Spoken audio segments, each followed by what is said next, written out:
Andi, pemuda sederhana asal Banjarnegara, nekat jadi TKI ilegal di Kanada setelah ditipu agen tenaga kerja. Ia bekerja sebagai pencuci piring di sebuah restoran kecil, dipaksa lembur tanpa bayaran, dan bahkan paspornya disita. Suatu malam, karena tidak kuat lagi, Andi melarikan diri, dan akhirnya pingsan di lorong rumah sakit karena kelelahan dan kelaparan. Tak disangka, hidupnya berubah saat ditolong oleh dokter wanita bernama Dr. Hannah, warga asli Kanada yang berhati lembut namun hidup sendiri.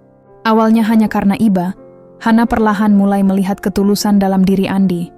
Tapi masyarakat sekitar tak mudah menerima. Gosip muncul, reputasi Hannah dipertaruhkan. Saat semua terasa hampir runtuh, Hannah justru membuat keputusan mengejutkan. Melamar Andi. Dengan cinta dan keberanian, mereka menentang stigma.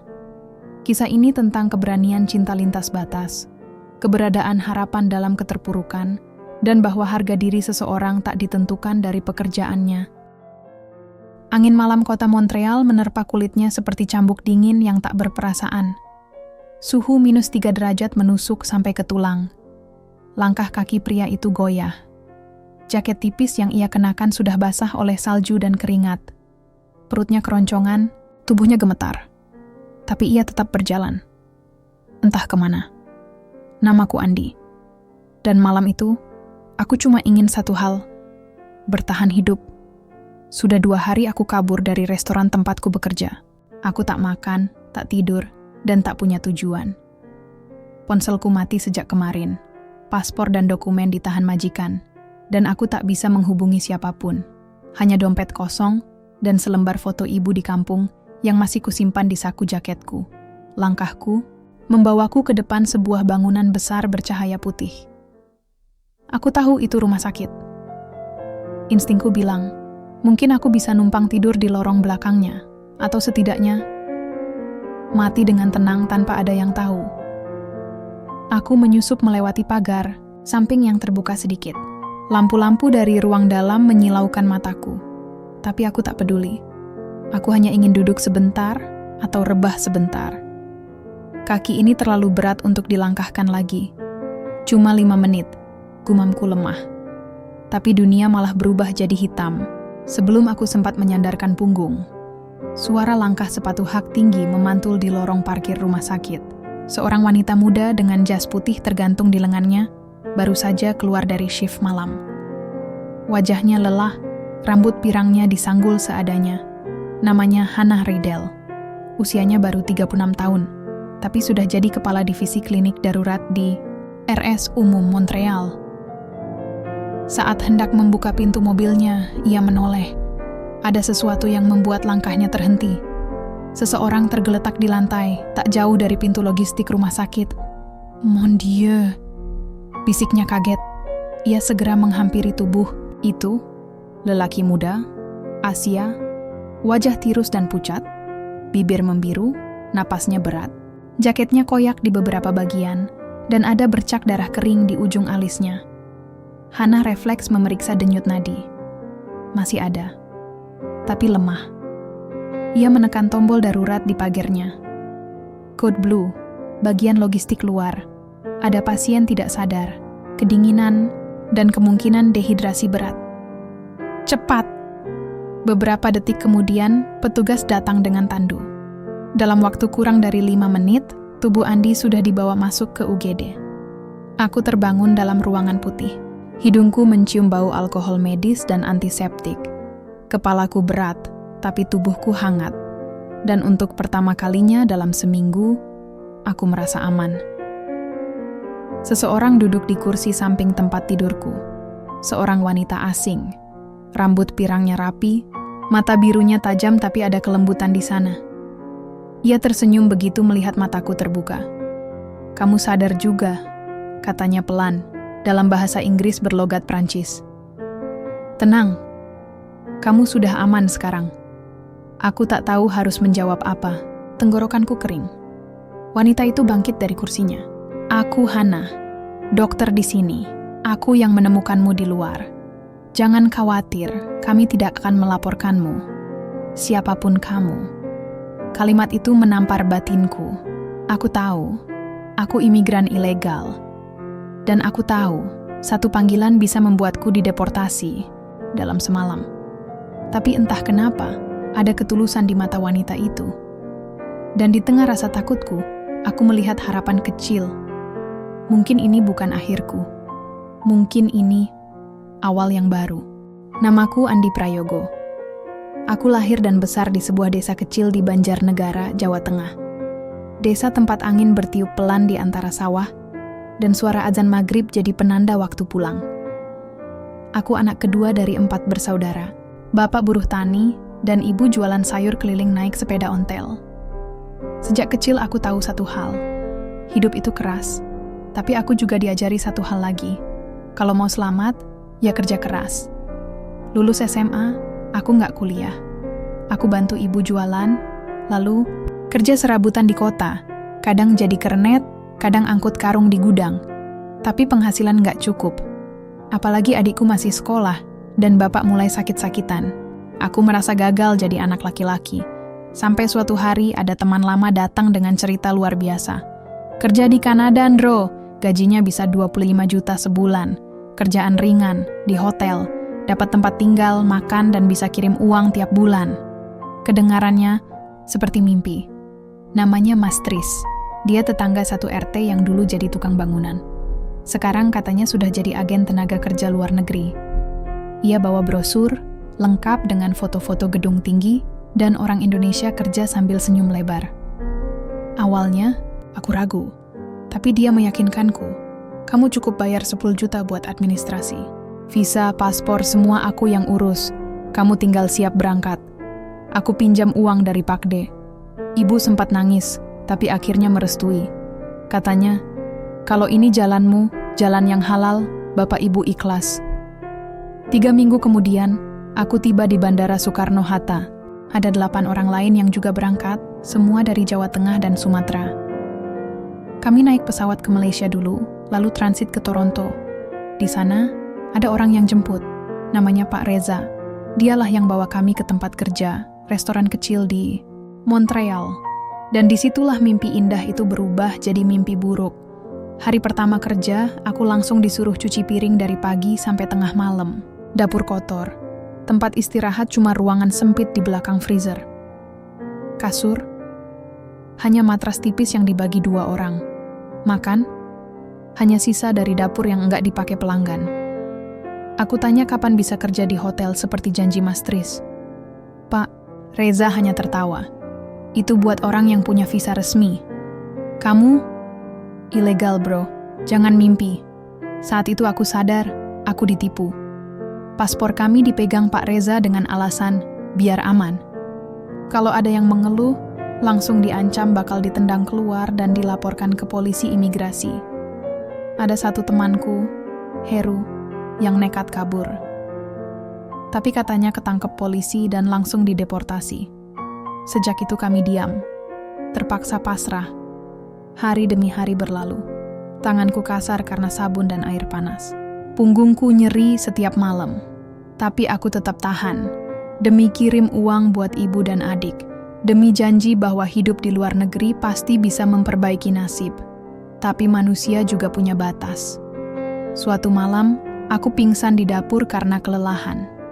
Bukannya dikasih izin istirahat, aku justru dimarahi dan dilempar lap kotor ke wajahku. Kamu pikir kamu siapa? Kalau enggak suka, keluar aja.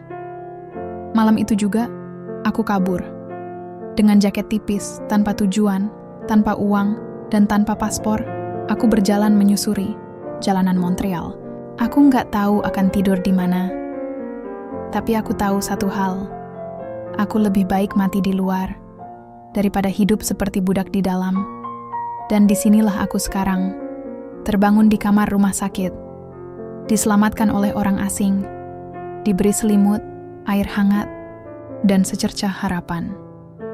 Rasanya seperti mimpi. Aku tak tahu siapa sebenarnya wanita bernama Hana itu. Tapi saat ia berkata, "Tenang saja, kami tidak akan laporkan kamu." Aku hampir menangis. Mungkin ini bukan akhirku. Mungkin Tuhan masih memberiku kesempatan kedua. Aku duduk di tepi ranjang sambil menggenggam cangkir plastik berisi air hangat. Tangan masih gemetar, tapi tak sepanik semalam. Aku belum bisa percaya kalau hari ini aku masih hidup dan berada di ruangan bersih dengan selimut tebal dan lampu hangat, bukan di lantai belakang restoran yang dingin dan bau minyak. Perlahan pintu terbuka. Wanita itu masuk lagi. Ia mengenakan blus biru muda dan celana panjang warna krem. Rambutnya masih diikat rapi dan ada stetoskop tergantung santai di lehernya. Wajahnya tenang, tapi matanya tajam seperti bisa menembus isi kepalaku. Pagi, sapanya dalam bahasa Inggris, lembut namun tegas. Aku mengangguk kecil. Good morning, jawabku, gugup. Dia tersenyum samar. Saya Hannah, dokter jaga malam saat kamu ditemukan. Kamu pingsan di lorong belakang rumah sakit. Aku hanya menunduk. Kata-katanya terlalu ringan untuk menjelaskan rasa maluku. Apa kamu bisa cerita sedikit siapa kamu? Tidak perlu detail, hanya sekedar. Apakah kamu butuh pertolongan lebih? Lanjut? Tanyanya pelan, seolah tak ingin menekanku. Aku menggeleng. Saya baik, sudah cukup. Terima kasih, Dok. Dia menarik kursi dan duduk di samping ranjang. Kalau kamu takut karena statusmu, tenang saja. Aku tidak akan melapor ke pihak imigrasi. Aku hanya ingin memastikan kamu aman. Mataku terasa panas. Entah karena kalimat itu, atau karena untuk pertama kalinya ada orang asing yang bicara padaku seperti manusia, bukan alat kerja. Nama saya Andi, kataku lirih. Dari Indonesia. Senang bertemu denganmu, Andi, jawabnya tulus. 3 hari berlalu. Aku masih di rumah sakit, tapi tidak di bawah pengawasan resmi. Hannah memintaku tinggal di salah satu ruang istirahat sementara. Ia bilang, karena aku tidak punya dokumen dan tidak sedang sakit serius, rumah sakit bisa menolak merawatku lebih lama. Tapi dia bersikeras. Kalau rumah sakit tak bisa, aku yang urus, katanya waktu itu. Saat itu juga, aku sadar, Hannah bukan dokter biasa. Kolega-koleganya pun terlihat menghormatinya. Saat kami berjalan di lorong untuk periksa ringan, perawat menyapanya dengan hormat. Dr. Rydell, sapa mereka. Ia hanya mengangguk ringan, namun meskipun terlihat dihormati dan sibuk, ia selalu sempat mampir setiap malam, membawakan makan malam, atau hanya sekedar mengecek apakah aku baik-baik saja. Sampai suatu sore, ia datang dengan keputusan tak terduga. Andi, kamu tidak bisa terus tinggal di sini. Tapi aku juga tidak mau melepasmu kembali ke jalanan, ucapnya, duduk di ujung ranjang. Aku menatapnya dengan bingung. Aku tinggal sendiri. Di rumah agak pinggiran kota. Ada kamar tamu yang tak pernah terpakai. Kalau kamu mau, kamu bisa tinggal sementara di sana. Aku bisa carikan pekerjaan ringan buatmu juga. Urus taman, bantu bersih-bersih rumah, atau bantu jaga anjingku. Aku terdiam. Kepalaku penuh pertanyaan. Apa wanita ini sedang mengujiku? Atau ini cuma jebakan? Tapi tidak. Wajahnya tenang. Tak ada rasa curiga atau agenda tersembunyi. Dokter, kenapa? Maksud saya, kenapa mau bantu orang seperti saya? Tanyaku perlahan. Ia menatapku cukup lama sebelum menjawab. Mungkin karena aku tahu rasanya. Merasa tak punya siapa-siapa. Kalimat itu menghantam lebih dalam dari yang bisa kubayangkan. Hari pertama di rumah Hannah seperti mimpi yang aneh. Rumahnya luas, tapi tidak mewah berlebihan.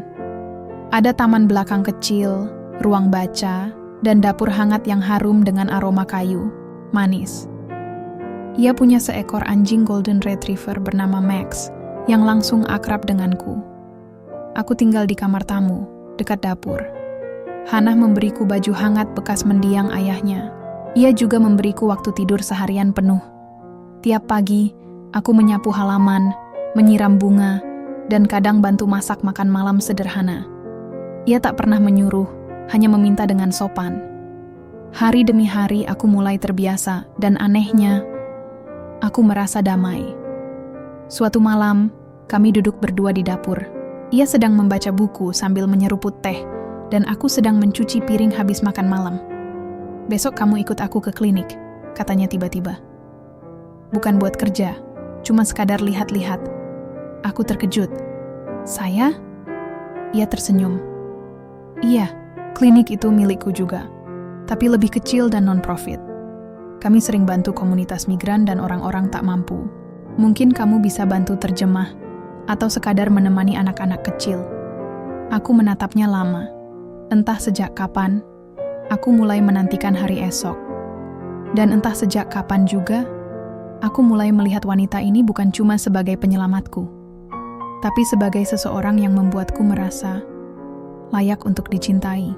Aku bangun lebih awal pagi itu. Bukan karena alarm, tapi karena gugup. Rasanya seperti hari pertama sekolah. Padahal, yang akan kulakukan hari ini cuman ikut Hannah ke klinik sosial yang ia jalankan bersama timnya. Klinik kecil yang katanya sering menangani pasien tanpa asuransi, imigran yang takut datang ke rumah sakit resmi, atau orang-orang tak mampu yang butuh pertolongan darurat. Kupakai kemeja kotak-kotak yang ia sediakan untukku. Masih terlalu besar, tapi cukup rapi. Celana panjangnya sedikit kedodoran, tapi aku sematkan ikat pinggang yang dibuat dari tali rafia. Kupandangi diriku di cermin sebentar. Aku bukan siapa-siapa, tapi setidaknya hari ini aku punya tujuan. Hannah sudah menungguku di dapur, mengenakan kot putih dan membawa termos kopi. Ia menyapaku dengan senyum hangat yang semakin hari terasa berbeda. "Kamu siap?" tanyanya singkat. Aku mengangguk. "Siap, Dok." Ia tertawa kecil. "Di rumah, jangan. Panggil aku dokter. Panggil saja Hannah." Mobilnya meluncur pelan di jalanan Montreal yang masih terselimuti salju. Di tengah perjalanan, kami banyak diam. Tapi diam yang tidak canggung. Hannah memutar lagu jazz lawas. Dan entah kenapa, aku merasa tenang. Klinik itu terletak di pinggiran kota. Gedung tua 2 lantai, tapi bersih dan rapi. Di depannya, sudah antre beberapa orang, kebanyakan imigran Afrika dan Asia Selatan. Banyak dari mereka tak bisa bahasa Prancis maupun Inggris. Jelas Hannah saat kami masuk. Aku memperhatikan sekeliling. Tak ada nuansa rumah sakit. Dindingnya dicat warna hijau muda, ada poster-poster motivasi, dan beberapa mainan anak-anak di pojok ruangan. Tapi semua terlihat hidup. Penuh interaksi, tawa anak kecil, dan pelukan dari pasien ke perawat. Kalau kamu tak keberatan, kamu bisa bantu di bagian resepsi atau bantu belanja keperluan. Tim kami akan senang punya bantuan tambahan. Aku hanya bisa menjawab dengan senyum lebar dan satu kata, "Siap." Hari-hariku pun mulai berubah. Pagi bantu di rumah Hannah, siang ke klinik, malam masak makan sederhana bersama. Aku belajar banyak tentang bagaimana Hannah menangani pasien dengan kesabaran, bahkan saat pasiennya marah-marah. Tentang bagaimana ia mendengar, bukan sekadar memeriksa. Dan tentang bagaimana ia menghargai siapapun, bahkan tukang sapu seperti aku. Satu sore, saat kami beres-beres gudang klinik, Hannah bicara pelan. "Kamu tahu, banyak dari mereka merasa dunia tak adil. Tapi kadang, kita hanya perlu satu orang saja yang percaya pada kita. Dan semuanya bisa berubah." Aku tak menjawab, karena dalam hati, aku tahu, orang itu sedang berdiri tepat di sampingku. Hari-hari berlalu dan gosip mulai terdengar. Beberapa tetangga Hannah mulai melihat kehadiranku sebagai hal yang aneh. Seorang pria Asia tinggal di rumah wanita dokter? Apalagi kami terlihat bersama hampir setiap hari. Aku sering melihat mereka berbisik dari balik pagar. Kadang saat aku menyiram tanaman, ada yang melirik dengan tatapan tak enak. Di klinik pun, salah satu perawat bertanya pelan, "Dr. Rydell, dia siapa? Keluarga?" Hannah hanya menjawab singkat, "Teman yang sedang saya bantu." Aku merasa bersalah. Aku tidak ingin merusak reputasinya. Aku tidak ingin membuat wanita yang menyelamatkanku justru kehilangan nama baiknya. Di malam yang tenang, saat kami makan malam berdua di dapur, aku memberanikan diri bicara. "Hannah, mungkin aku harus pergi." Sendoknya berhenti di udara. "Apa maksudmu?" Orang-orang mulai bicara. Aku tidak mau kamu jadi bahan gosip. Aku tahu, aku cuma orang asing yang numpang. Aku tidak ingin menyusahkanmu. Ia menatapku lama. Matanya berubah. Ada sesuatu yang dalam dan mungkin terluka. Kamu bukan menyusahkan. Kamu menyelamatkan hidupku juga, Andi. Aku mengerutkan dahi. Apa maksudmu? Ia menarik napas panjang.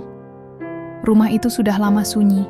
Setelah orang tua meninggal dan tunanganku meninggalkanku 3 tahun lalu, aku hanya hidup karena rutinitas. Tapi sejak kamu datang, aku kembali merasa hidup. Jantungku berdetak tak karuan. Aku ingin bicara, tapi lidahku keluh. Aku tak tahu harus merespons apa. Dan untuk pertama kalinya sejak aku datang ke Kanada, aku merasa takut kehilangan seseorang. Hubungan kami semakin dekat. Tapi bukan karena paksaan. Bukan karena cinta instan seperti sinetron. Tapi karena setiap hari, kami saling mengisi kekosongan yang bahkan tidak kami sadari sebelumnya. Hannah mulai tertawa lebih sering. Aku mulai percaya diri bicara. Ia membantuku belajar bahasa Prancis dasar. Aku mulai berani bercanda dan membuat teh kesukaannya tanpa diminta. Dan saat ia berkata, "Andi, kamu lebih dari sekadar tamu. Kamu bagian dari rumah ini, aku tahu." Hatiku mulai memilih tempat untuk pulang. Hari itu salju baru turun tipis, tapi hawa dinginnya terasa menembus jaket.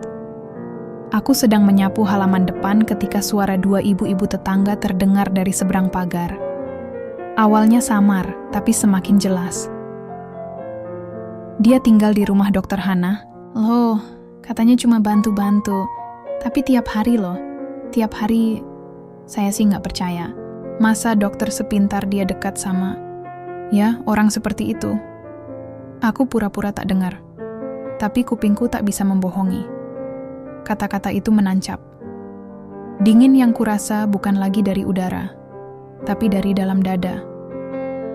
Beberapa hari kemudian, gosip berubah jadi pertanyaan langsung. Saat Hannah sedang bersiap di klinik, seorang rekan dokter, Dr. Leon, menyapanya dengan nada setengah canggung. "Aku dengar kamu tinggal serumah dengan seorang pria asing?" Hannah menoleh. "Ya, Andi, dia butuh tempat tinggal sementara.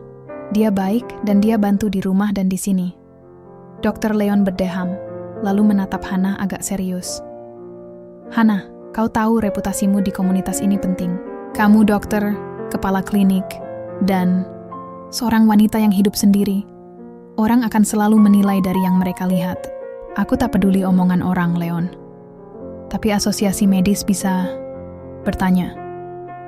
Dan kalau ada yang lapor, dia ilegal. Dia bukan kriminal," potong Hannah tajam. "Dia hanya seseorang yang butuh kesempatan."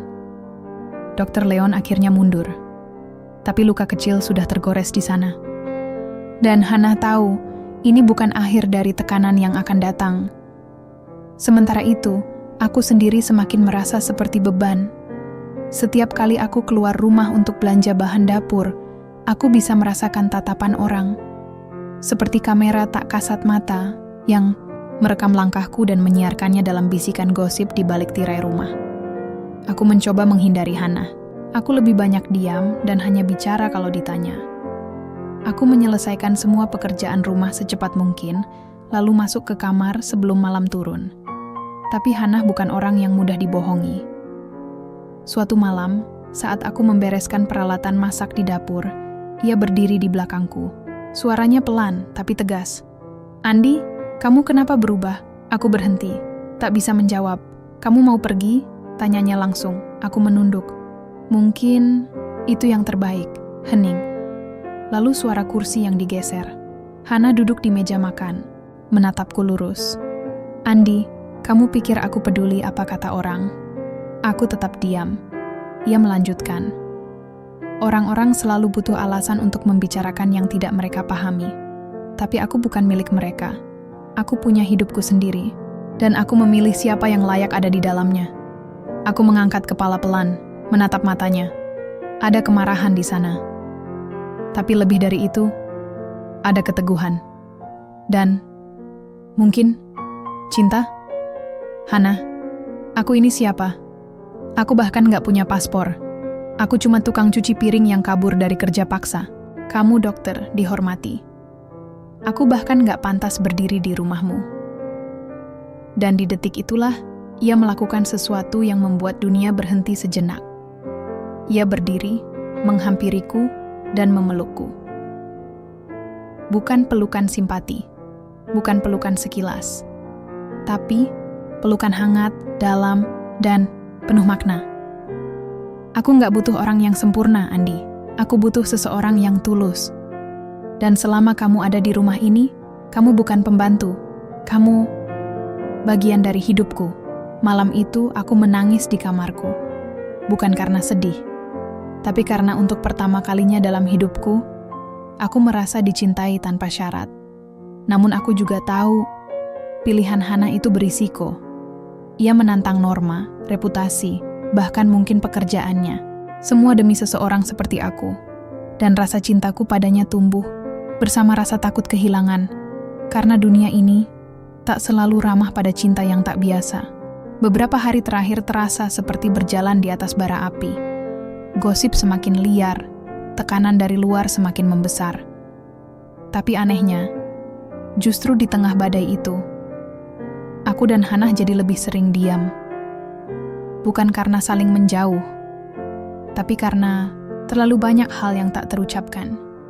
Kami tetap duduk makan malam bersama, tetap saling menyapa, tapi ada jeda aneh di antara obrolan kami. Senyum Hana tak selebar dulu, dan aku terlalu takut untuk bertanya. Sampai malam itu datang. Aku sedang menyiram tanaman di taman belakang ketika Hana menghampiri. Dia mengenakan sweater tipis dan celana santai. Wajahnya tampak letih, tapi matanya lebih tajam dari biasanya. Andi, bisa bicara sebentar? Tanyanya. Aku mengangguk. Kami duduk di bangku kayu dekat pagar. Langit malam Montreal sedang cerah, tapi hatiku berkabut. Selama ini aku diam, tapi sekarang aku gak bisa lagi pura-pura. Katanya pelan. Aku menelan. Ludah, apa maksudmu? Ia menoleh padaku. Nafasnya berat. Aku jatuh cinta padamu, Andi. Detik itu juga, jantungku seperti berhenti berdetak. Aku tahu ini terdengar gila, tapi aku gak bisa menyembunyikannya lagi. Aku suka caramu menghargai hal kecil. Aku suka caramu bersikap sopan meski kamu sering diremehkan. Aku suka caramu tertawa, caramu memperlakukan Max, caramu menjaga rumah ini seolah itu rumahmu sendiri. Aku memalingkan wajah. Napasku tercekat. Ini tak masuk akal. Hana, aku bukan siapa-siapa. Aku bahkan belum legal di negara ini. Aku nggak punya masa depan. Gimana bisa kamu? Karena cinta nggak butuh alasan. Potongnya lembut tapi tegas. Dan aku bukan remaja yang mengejar cinta buta. Aku tahu siapa kamu. Aku lihat ketulusanmu. Dan itu cukup buatku. Aku menatap tanah, mataku panas. Tapi aku takut. Takut kamu kehilangan semuanya hanya karena aku. Ia memegang tanganku. Andi, aku sudah kehilangan banyak hal dalam hidupku. Orang tua, tunangan, kepercayaan. Tapi bersamamu, aku merasa utuh kembali. Hening menguasai kami beberapa saat. Hanya suara angin malam dan dengkuran pelan Max dari dalam rumah. Aku ingin menikahimu, lanjut Hana. Aku ingin hidup bersama kamu. Aku ingin kamu berhenti merasa seperti bayangan. Aku memandangnya penuh gentar, tapi juga penuh harap. Dan tentang legalitasmu, aku sudah hubungi pengacara. Ada jalan, prosesnya rumit, tapi kita bisa tempuh bersama. Aku hampir tak percaya. Wanita sekuat ini, sesukses ini, menawarkan tangannya untuk mengangkatku dari lumpur masa lalu. Aku memejamkan mata, lalu berkata pelan, "Kalau kamu yakin, aku akan berjuang untuk jadi pantas." Ia tersenyum. Aku tidak butuh kamu jadi siapa-siapa, Andi. Cukup jadi dirimu sendiri. Esok harinya, kami mulai proses hukum. Pengacara HAM lokal bernama Mr. Sinclair menyambut kami dengan hangat. Kalau kalian benar menikah karena cinta dan ada bukti, maka kalian bisa ajukan permohonan legalisasi. Kami mulai mengumpulkan dokumen, bukti foto, surat dari rumah sakit, testimoni Hana. Semuanya. Proses ini tak mudah. Banyak pertanyaan, banyak skeptisisme dari otoritas. Tapi kami melaluinya. Dan saat kami pulang dari kantor pengacara, Hana menggenggam tanganku lebih erat dari sebelumnya. Aku nggak peduli berapa lama ini akan berlangsung. Katanya, selama kamu tetap di sisiku. Di malam yang sama, kami duduk di ruang tamu. Tak ada dialog berat, hanya tawa pelan, teh hangat, dan bahu yang saling bersandar. Aku sadar satu hal. Cinta bukan hanya soal dua orang saling menyukai, tapi soal dua orang yang memilih untuk bertahan, melawan dunia jika perlu, hanya agar tetap bisa saling memandang tanpa rasa takut. Dan malam itu, aku tahu, hidupku tak lagi di lorong gelap rumah sakit, tapi di sisi seorang wanita yang tak pernah memintaku sempurna. Pernikahan kami berlangsung sederhana, tanpa gaun mewah, tanpa musik klasik, tanpa pesta besar. Hanya beberapa orang dekat Hana yang datang. Perawat tua bernama Lori, tetangga sebelah yang masih mau bicara, dan seorang pendeta lokal yang juga seorang aktivis HAM. Di ruangan kecil milik gereja komunitas, aku berdiri dengan tangan gemetar. Hana mengenakan dress krem polos yang sederhana, tapi senyumnya hari itu seolah menghapus semua masa laluku yang gelap. Ia menatapku seperti aku adalah satu-satunya yang layak. Saat pendeta bertanya, "Apakah kamu, Hana Riddle, menerima Andi Prayogo sebagai suami?" Dia menjawab dengan lantang, tanpa ragu, "Yes, I do." Dan aku? Suaraku nyaris patah karena tangis. Tapi aku menjawabnya juga dengan keyakinan penuh. Kami bukan pasangan ideal. Aku bukan pria dengan gelar, uang, atau masa depan jelas. Tapi dia memilihku. Dan itu cukup untuk menjadikannya dunia bagiku. Tapi kehidupan bukan dongeng. Dan pernikahan bukan akhir cerita. Seminggu setelah kami menikah, artikel di situs lokal muncul. Dokter ternama menikahi imigran ilegal. Kisah cinta atau keputusan gegabah. Foto kami terpampang besar. Aku dengan setelan murah pinjaman. Hana dengan senyum bangga. Judulnya menyakitkan. Komentar-komentarnya lebih kejam.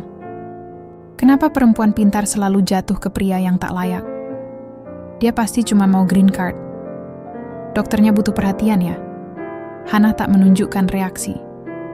Ia tetap bekerja seperti biasa, melayani pasien, memimpin rapat klinik, dan sesekali mengantar makanan untuk lansia di komunitas. Tapi aku tahu, ia terluka. Beberapa sponsor klinik mengundurkan diri. Salah satu kolega Hana mulai menarik diri. Bahkan ada yang mengusulkan agar investigasi internal dilakukan. "Apa kamu tahu Hana bisa kehilangan lisensinya?" tanya Leon di sela makan siang. Aku hanya bisa menunduk. Malamnya, aku mendekati Hana. Ia duduk di ruang tamu, menatap layar laptop kosong. "Aku bisa pergi," kataku lirih. "Kalau itu bisa menyelamatkan karirmu." Ia memalingkan wajah. "Jangan pernah bilang itu lagi." Tapi aku cuma bawa masalah. Kamu kehilangan dukungan, nama baikmu dipertanyakan. Aku ini bukan siapa-siapa, Han. Ia berdiri, menghampiriku dengan langkah berat. Kamu tahu kenapa aku pilih menikah denganmu?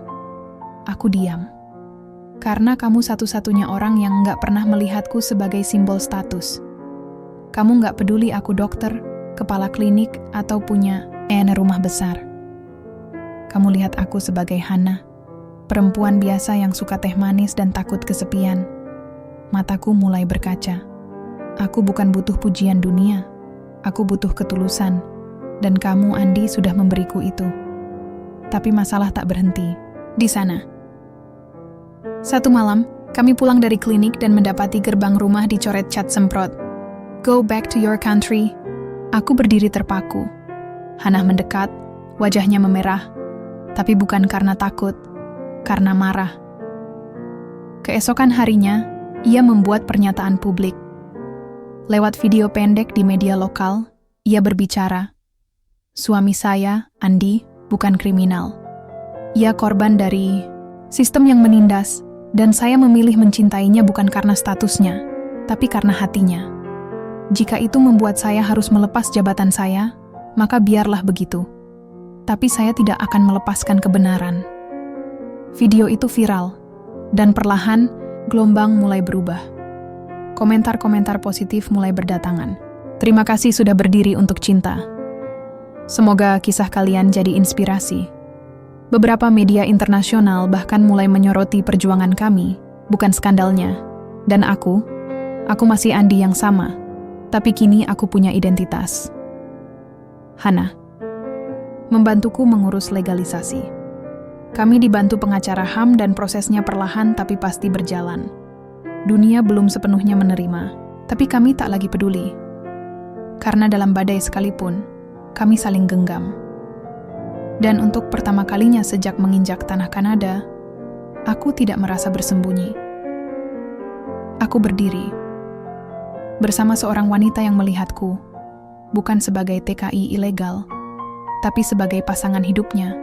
3 bulan setelah pernikahan kami, surat itu akhirnya datang. Sebaris kalimat yang ditunggu-tunggu selama bertahun-tahun hidup dalam bayang-bayang. Status permanen Anda sebagai penduduk resmi Kanada telah disetujui. Tanganku gemetar saat Ahmad membacanya. Aku memandang Hana yang duduk di seberang meja makan, menatapku dengan senyum hangat dan mata berkaca-kaca. Aku, legal Han, ucapku nyaris berbisik. Ia bangkit, memelukku erat, dan tak perlu berkata apa-apa. Karena dalam pelukan itu, semua beban seolah luruh. Aku bukan lagi gelandangan asing yang tertangkap di lorong rumah sakit. Aku adalah Andi Prayogo, warga sah, suami dari wanita yang menyelamatkanku, dan seseorang yang akhirnya punya tempat di dunia. Setahun berlalu, klinik kecil Hana, yang sempat terancam karena tekanan sponsor, kini justru makin berkembang. Berita kisah kami yang viral ternyata menarik simpati dan dukungan. Banyak orang mulai berdonasi. Sebuah yayasan lokal bahkan menawarkan bantuan dana untuk memperluas layanan dan membuka cabang di lingkungan migran. Hana tak lagi berjalan sendiri. Aku berdiri di sisinya, bukan hanya sebagai suami, tapi sebagai rekan. Aku dipercaya mengelola operasional harian klinik, membantu pasien yang tak bisa bahasa Inggris, mengatur jadwal relawan, bahkan menjadi penghubung antara klinik dan komunitas Asia Tenggara yang selama ini takut mencari bantuan medis karena status imigrasi mereka. Aku bukan dokter, tapi aku tahu rasa sakit. Aku tahu bagaimana rasanya takut, dan itulah yang membuatku bisa menyapa para pasien dengan lebih manusiawi. Jangan takut, kataku pada seorang pria Bangladesh yang datang dengan kaki terkilir. Aku dulu juga pernah tidur di jalan. Tapi sekarang tempat ini bisa bantu kamu. Dan ia menatapku, seperti aku adalah cahaya. Max, si anjing kesayangan, kini makin lengket padaku. Ia ikut ke klinik setiap hari. Dan lucunya, anak-anak kecil pasien lebih senang main dengannya daripada minum obat. Rumah kami tak lagi sepi. Setiap akhir pekan, kami buka sesi makan gratis bagi para imigran yang tak punya keluarga. Hana masak lasanya, aku masak nasi goreng. Meja makan kami jadi saksi tawa dan cerita hidup dari berbagai benua.